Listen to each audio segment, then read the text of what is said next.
Greetings and welcome to Exoconscious Humans. I'm Dan L. Brock. This is the first of 3 episodes featuring an interview by Rebecca Hardcastle Wright with Jim Dilettoso. In addition to discussing the growth of his exoconscious awareness and recounting his own personal contact encounter, Jim's mainstream association with the UFO and contactee phenomena goes back to the 1970s and 80s. Perhaps he is most famous for conducting image analysis of some of the most controversial UFO photos ever taken and published. Those from the Billy Meier Palladian or Plagiarin contact experience. His focus on images from this non-Earth human contact case brought him into close connection with UFO and contactee researcher, retired Colonel Wendell C. Stevens.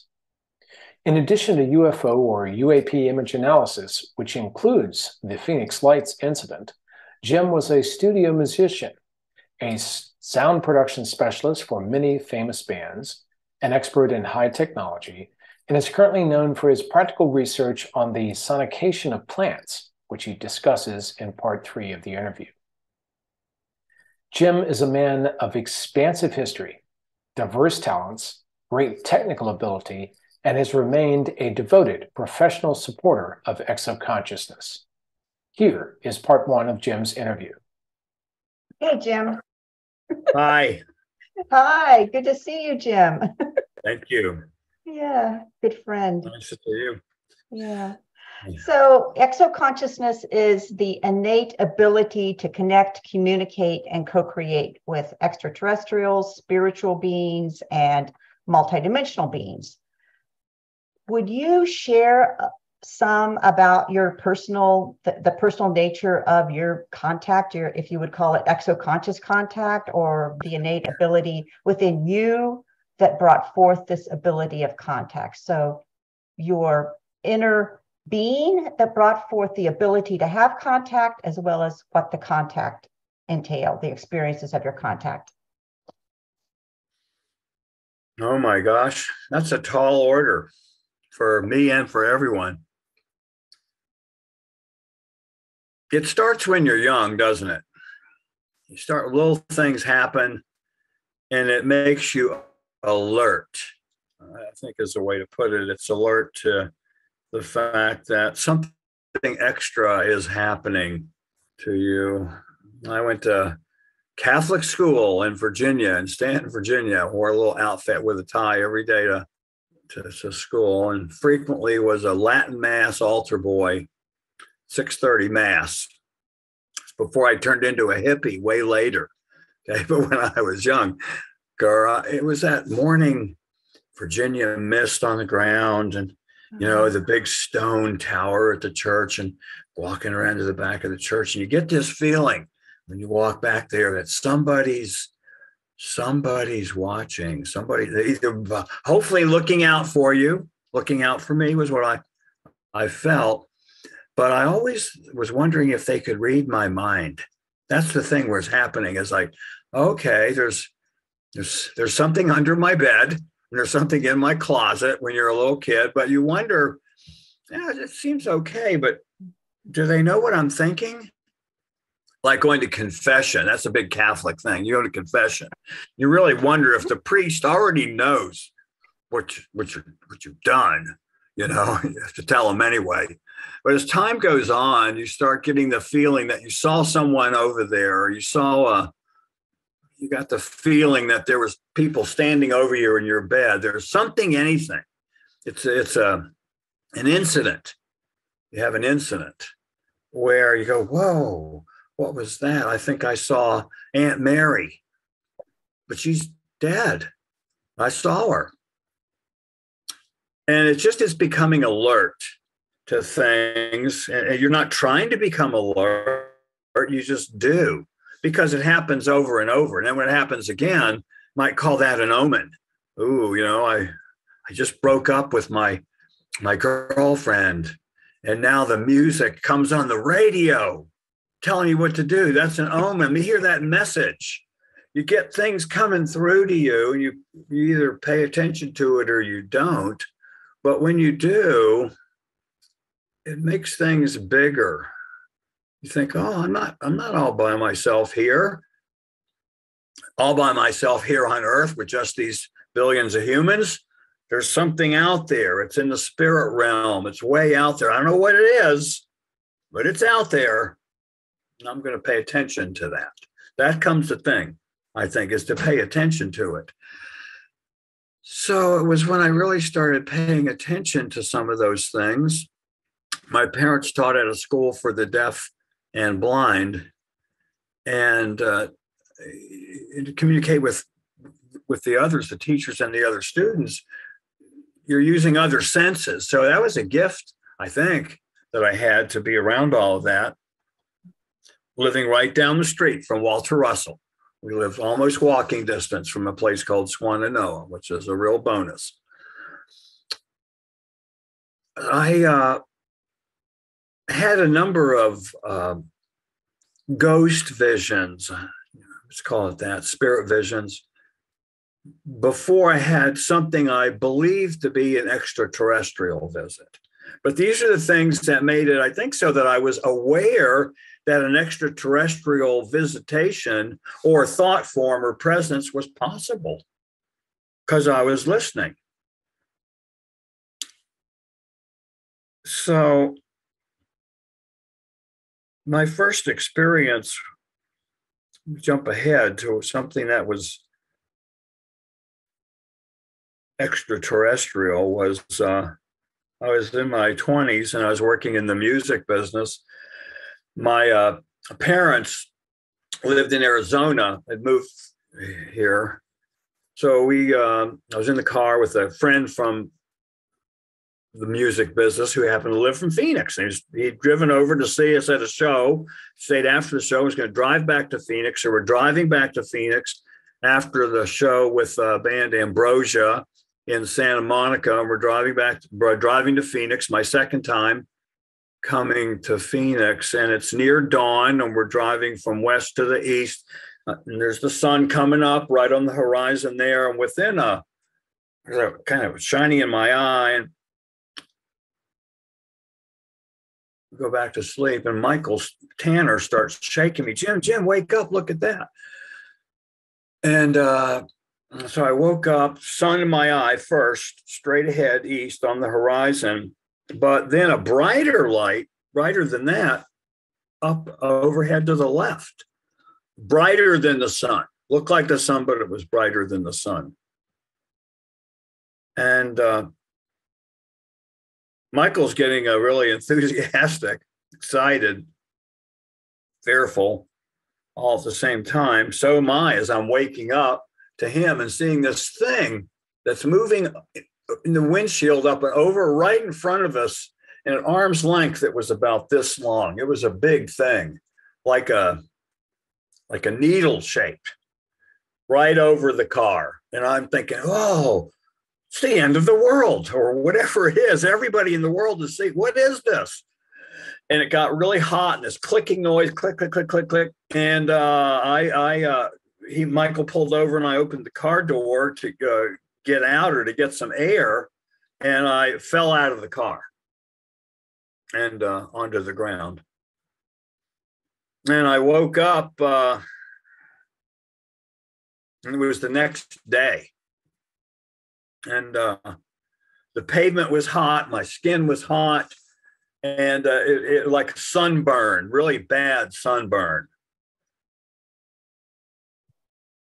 And it was blank. There was no sound in the air. It wasn't fearful. It was just really disorienting. Where am I? Am I dead? Am I alive? And more. So I'm feeling around the pavement. It's really hot too. And calling out for Michael, where are you? I thought we had a car accident or I got hit by a truck or something when I remember the door opening. And went through some things the car wouldn't start and got started, drove down. I drove, he had been driving and standing on the seat. because everywhere that my skin touched, the seat hurt. And down around my wrist, down around here, the skin was starting to rub off. You see meat down underneath of it. I was, well, I think I was crying a little bit. Driving, I don't know where I'm going. We went down to the truck stop and went in and needed some help. And we got taken to the Maryvale Hospital out near Tonopah, Arizona. And Michael and I were both in the hospital there. They're saying that we had exposure, that we had been laying out in the pavement out in the sun. No one said how long you'd been there, 2 hours, or we knew that the concert was, I think it was Thanksgiving. So it would have been Thursday night.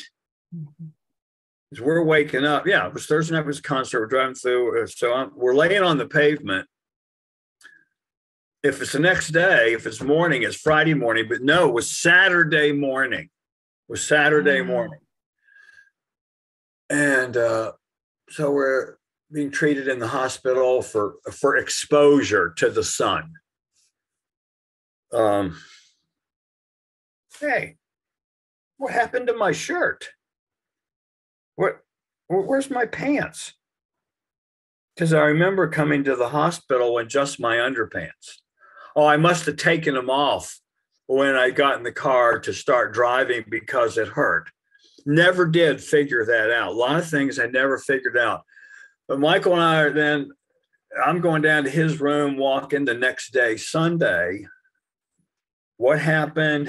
What he was driving? I'm asking him. He's asking me, what are we thinking? I started going, bing, bing, these little like movie previews flashing, couple of frames, couple seconds long.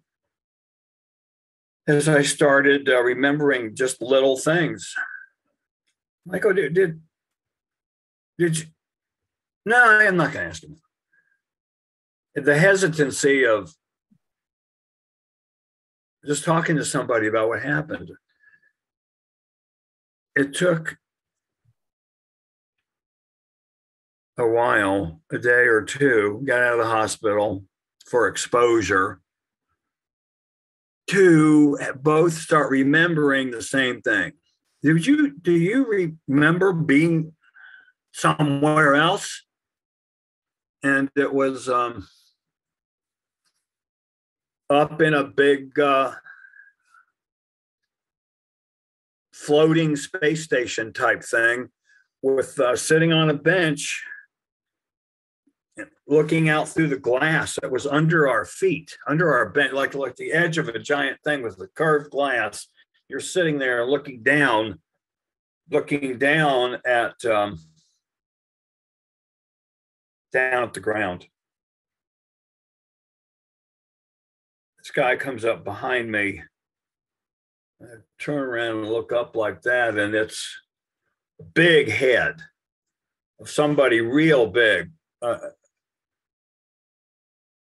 more than 7 feet, maybe 8 or 9 feet tall, but looked like a football player in a spacesuit with a beard.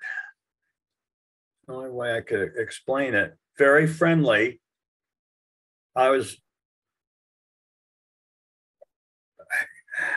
don't have a word for it. You're just continually disoriented.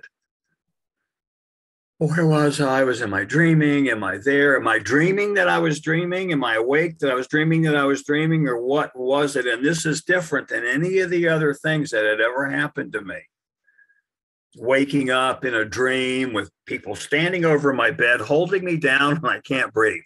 Seemed like that for about half a minute. Well, years before that.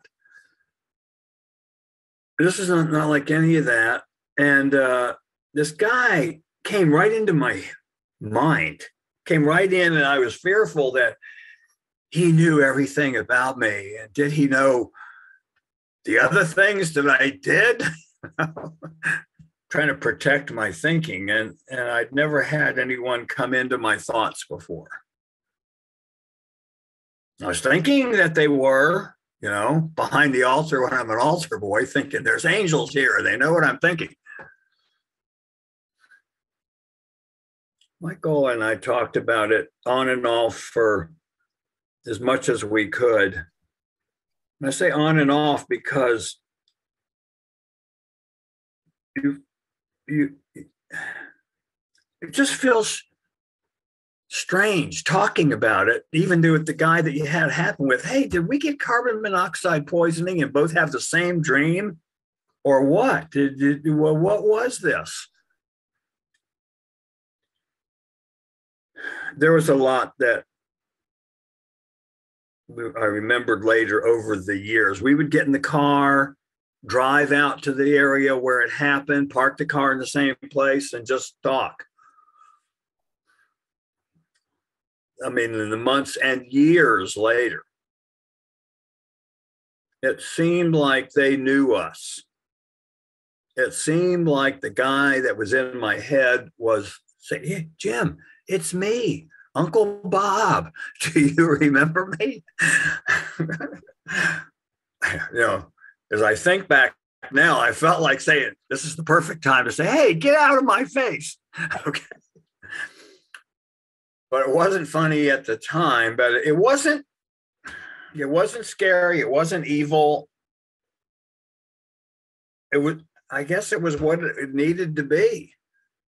If it needed to be anything, it was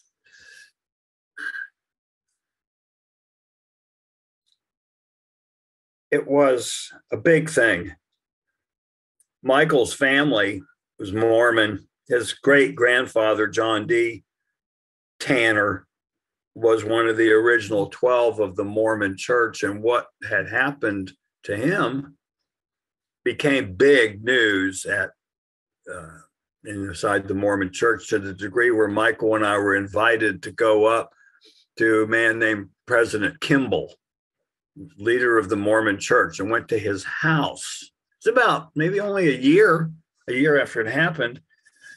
And he introduced us to a couple of other people that were knowledgeable in visitations of people like that. One was a professor named Hugh Nibley, and we met with him. We met one of the Osmond brothers.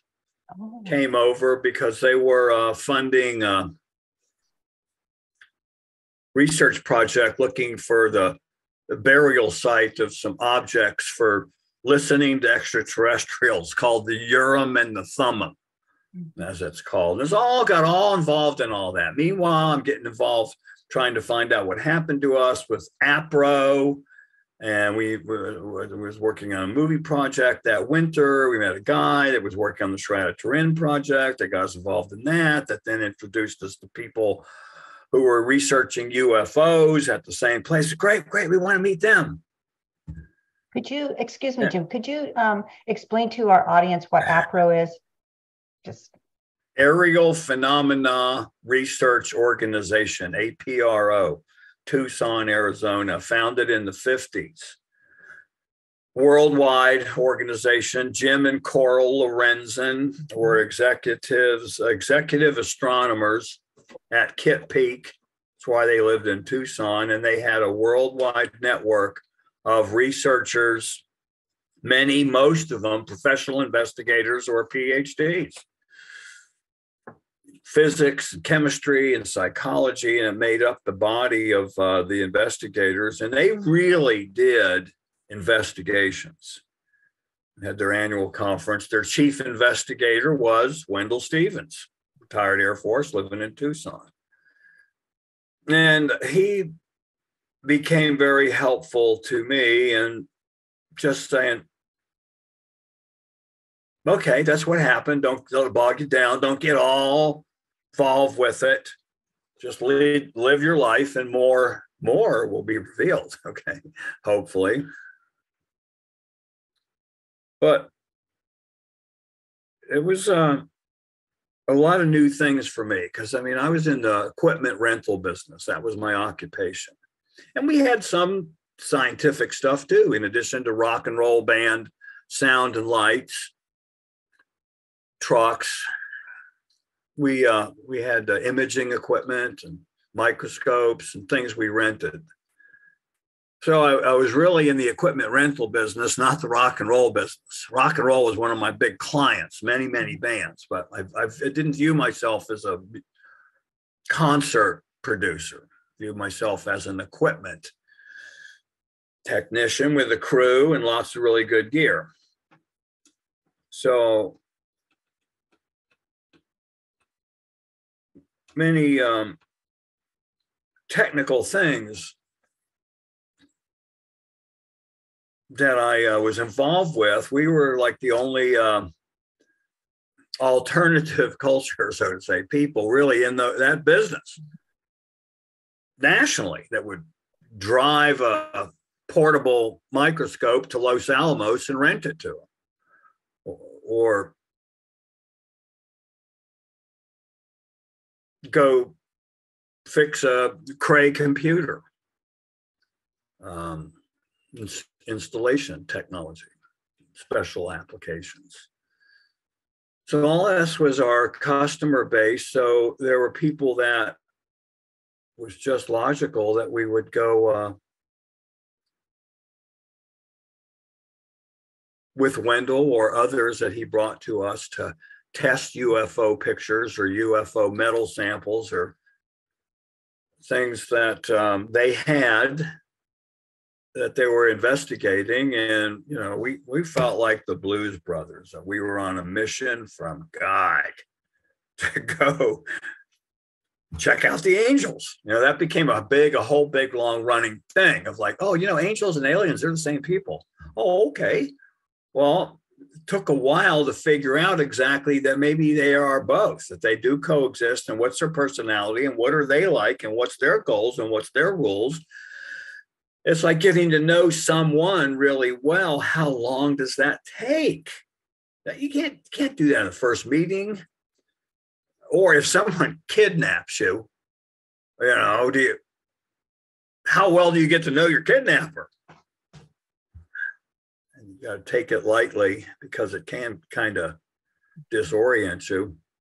And all the equipment that we were using and doing and things, I don't even know how I knew how to turn that stuff on. Sometimes I just did. It's a funny thing. And we're renting out equipment that I got used to how to use it and how to operate it. Got quite capable of using that gear and renting it out and even selling it sometimes. So that parlayed over into the UFO field of testing and analyzing things with Wendell and for APRO. UAPs, unidentified aerial phenomena, AP, is not a new term. UFO and APRO was UAP a long, long time ago. And some of the people that were running in the organization long time ago are still with us, like Alan Benz and Roger Scherer in Tucson. Friends of Dan Brock's down there in Tucson that are 30 years senior to MUFON. So MUFON has the information, but I guess APRO had the wisdom, had the knowledge, the understanding. There's a couple of categories there of what does this all mean.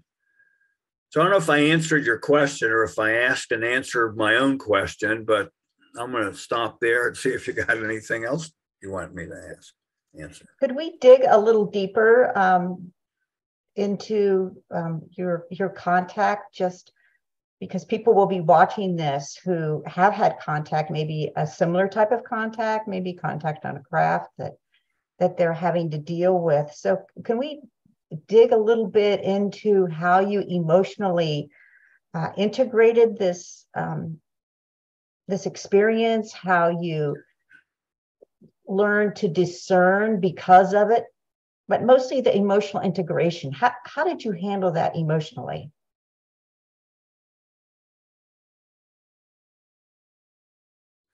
I think I didn't integrate it. I think I did not paint that picture of, oh, I was abducted by aliens, so that's what I am now. I never became that, because it would, there's many mistakes that you can encounter if you become that. Maybe it's something that happened to me, something important that happened to me, but it's not what I am yet. Okay, if ever. I have respect for and appreciate the abductees and contactees and all of that, but I just felt differently about it than going around and wearing a headband of I am a contactee. I haven't, it makes you think about everything differently. Once you're emotionally saying, hey, well, you don't really say it to yourself, hey, just looking in the mirror. I'm just saying that because I'm talking to you right now and trying to be real about it. So I said, hey, Jim, what do you think about this today?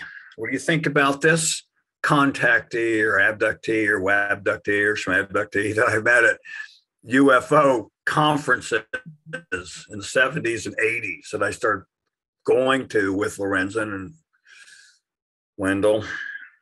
It makes you think about the whole world differently.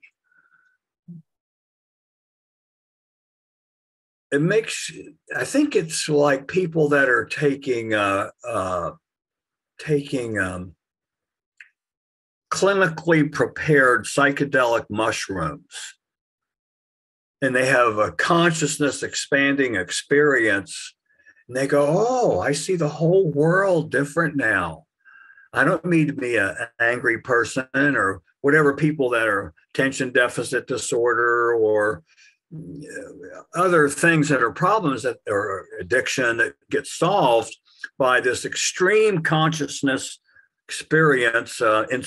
Started with psychedelic mushrooms, but so set the mushrooms aside and say, wow, this whole expansion of perception happens, and you look at everything different. Like, well, maybe it's not as important whether I do this deal or not, or whether I win this argument or not, or whether I pay the power bill or not. It's not like there's another alternative. There are other alternatives to living the way Uncle Bob does. I like Uncle Bob. He's just different than me. And sure, you and your friends and colleagues have an Uncle Bob and have had your experiences that are very different than his experiences or others' experiences. And you can either have it be a red badge of honor, or you can have it be a lesson that you're learning. I don't think that there's a point at which you stop and go, okay, I got it. That's what happened to me. Here's my medal. Here's what I am. You were always, I was always ready for another explanation. That was, oh, you know what it was? There was a factory that you drove by, and they were making, some flavor of noxious oxide, and you breathed that in, and it was all hallucination. Mm-hmm. Oh, okay, that explains it. But that never happened. That experience never comes. Where you know it, you feel it inside, that this explanation for the fact that you made a mistake, that didn't happen to you. It did happen to me. Did happen to me. And there's no other explanation right now that makes sense than people from additional dimensions, because they live in our dimension too. Sometimes they got their dimension, we have our dimension. Sometimes we have their dimension. But, ultra dimensional people came in, took us, Michael Tanner and I took us away, not that far, maybe a couple 100 miles up, maybe on the backside of Jupiter. I don't know where we were. We could look down at a certain point and see the Earth.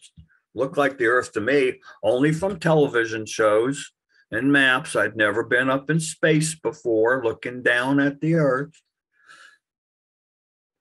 But there are some things about the North Pole that I saw that it was never on any map that I'd seen before, about just the way that it looks. It's got its own thing. We were hours waiting for the train to come, sitting in the bench, waiting for the train to come. We're sitting in this place, this thing, huge. I mean, way bigger than Grand Central Station with hangars on it. There's people walking around, upper layers, and things flying in and out. And I never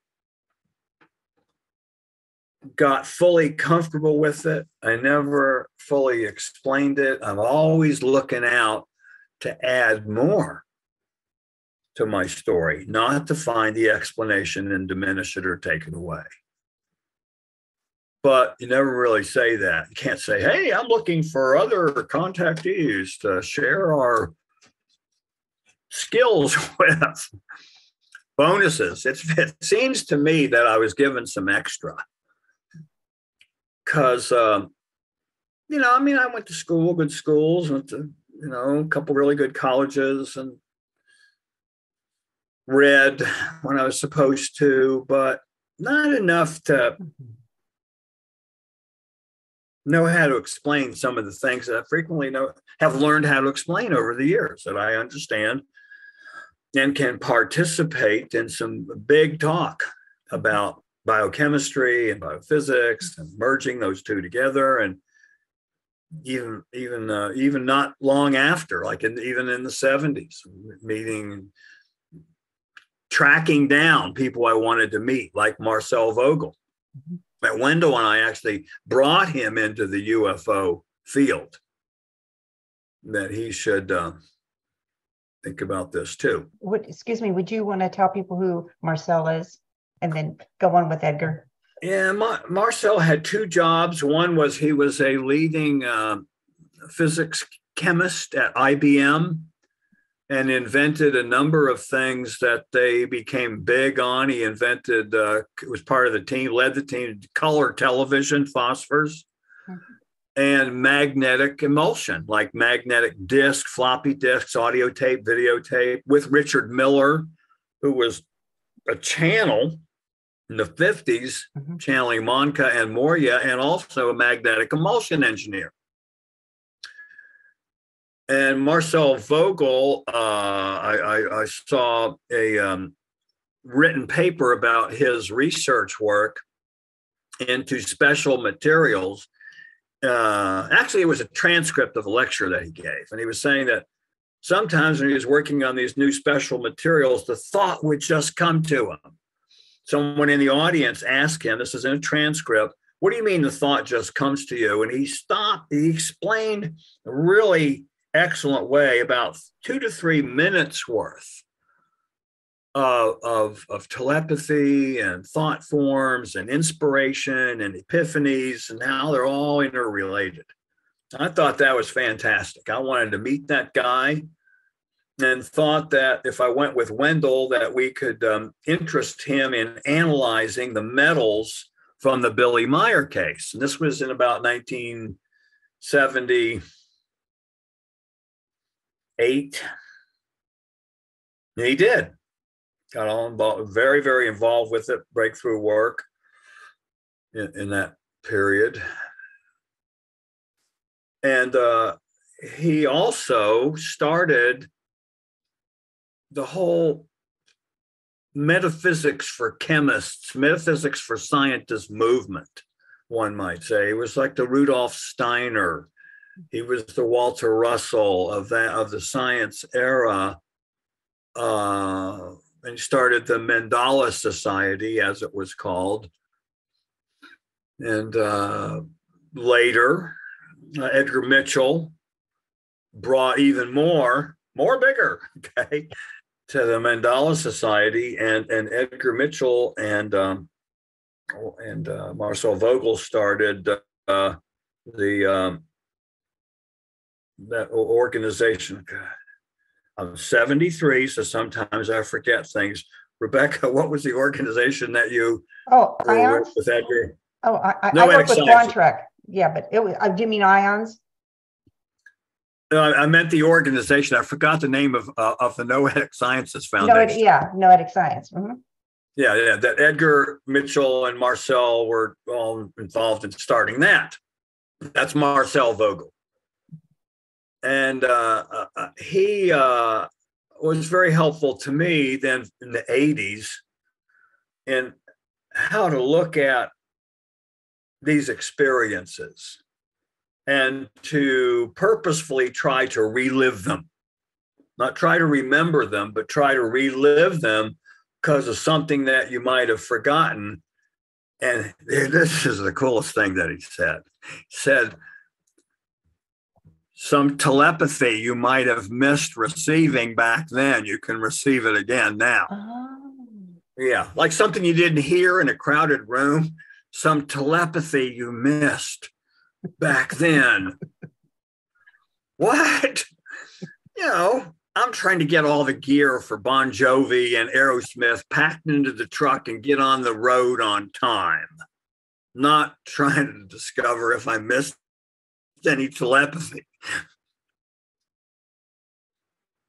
until later. Then I got all involved with it of like, missed telepathy. Does that come from the Akashic records? Wait a minute, how much of this stuff is connected? How much do I need to know about all this other stuff in order to understand this more? And the answer is you got to know it all. You got to take it all in. You can do it in one swelled poop. You don't have to read and to study and go all these lectures. If you're just open to it, it'll come in when you need it. It's like Google search. You don't memorize everything on Google, but you ask the right question when you need to know, and it can come to you. I don't have an answer for your question about how did I integrate it emotionally and all of that, because it's hard to know who to be or what to be. And some people don't even know that you think about any of that, let alone you have something to say about it. They want to know where we're playing next Saturday. If that's all that you're doing is doing concerts and mining projects and renting out microscopes and generators and sound, that's a lot going on to focus in on. So then I had a solution for that. You want to know what it was? Yes. Okay, I'll tell you. Brought Wendell Stevens into our security project with the rock and roll tours. So I had him all the time. So Wendell was out there on the road with me for, including the US Festival. 1983, 500,000 people came to that show. We were one of the producers of that. And Wendell and I gave UFO lectures at the US Festival in that tent for 10,000 people. It was put together by Stephen Wozniak, the founder of Apple. Right.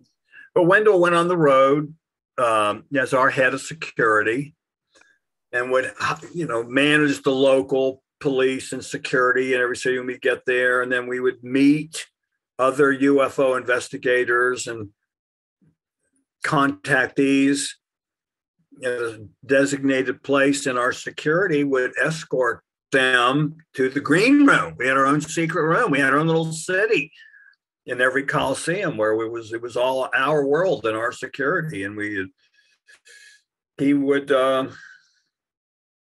meet with people from all over all the time backstage. And it got written about a little bit in a man named Gary Kinder wrote a book called Light Years, where he traced the investigation of Lee and Britt Elders and Tom Welch and Wendell and me and a couple of others on the Billy Meyer case. And he wanted to know if I kept notes. And I kept notes. Are you kidding me? I keep a journal. Where I'm going to be, where I've been, whatever. He says, well, can I look at them right now? Can I put them in a box and take them with me? So I'm like, what? Well, okay. So I did about 20 years worth of appointment books. Before computers, there were appointment books and journals.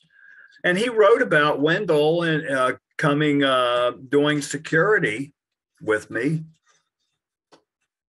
and UFO investigations on the road, so to say, in the 80s. And then would go back and ask others around things that were written in my journal. He favored the ones written in ink, as opposed to in pencil. And we just went a lot of places, meeting people. I had no idea that there was this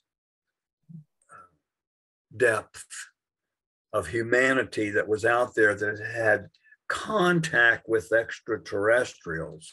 And then I'm with the guy, Wendell Stevens, even 5, 10, 20 years after I first met him. I was amazed by the places we went. He took me. And that's all we did. I wasn't involved in any of his other things or even knew about what else he did. It was just this. And he was definitely Obi-Wan Kenobi live. It's good. So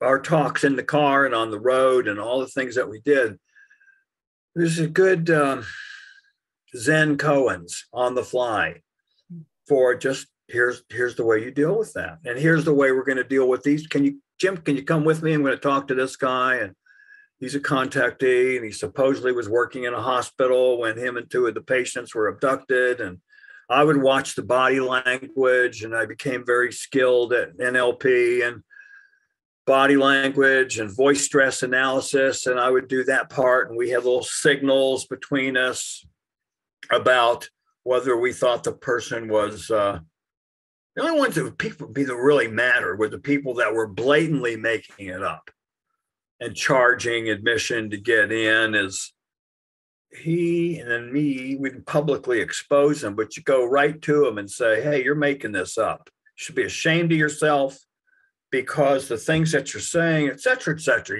One of the things that you have to do is you can't help yourself until you develop a skill in helping others too. So the way that I would integrate it would be to kind of see that those elements in others, particularly at conferences, and visit with them and talk with them, and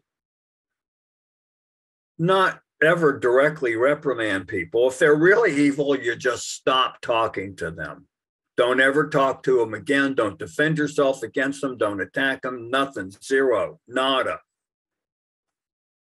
And there was a sense always that more was going to happen. There was never a sense that they were watching us or me. I never felt like there were extraterrestrials following me around, or they respect and recognize our free will.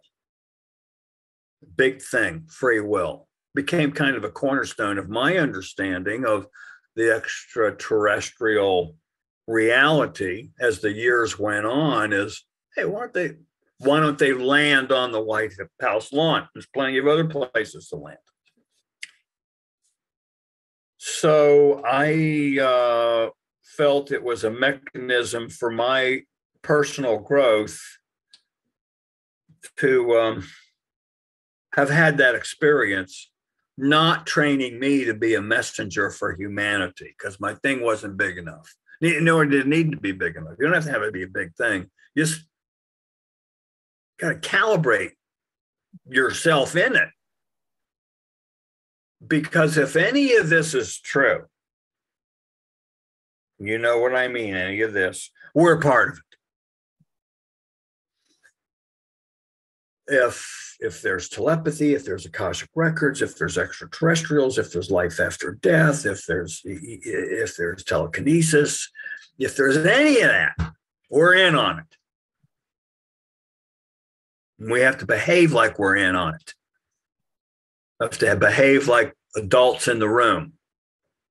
No bragging, no cheating. There's a few other rules, but those two are good. No bragging, no cheating. And you might get beat up every now and then by the cheaters, but it's a better way to live life. I want to have a nice life. I don't want to be looking over my shoulder. I don't want to be worrying about stuff. I don't want to be forced to be continually improving myself. Yeah, I want to improve myself every day, but sometimes enough is enough. Hey, I'm good for now. Okay, I'm good for now. I'll get back to this later. So you ask me questions that have big old long answers, and I think I don't want to be, boring people with my version of this. So did I answer that question, or what was the question? Oh, it was about emotional integration, emotional regulation, I guess we could say. And really what you were saying was that this experience individuated you. You became almost more of an individual because of it. You didn't become an ET. You became, that's what we call exoconscious. You became more of an individual, and you became fearless. You were open to learning about things that you didn't know about and you needed to know about. Yes. Yeah, I go for that. And accepting support and being humble about the fact that we don't know everything. Yes. Yeah, I hate it when they call me Mr. Know-It-All. Yeah. Right. I don't know. I don't even know the half of it.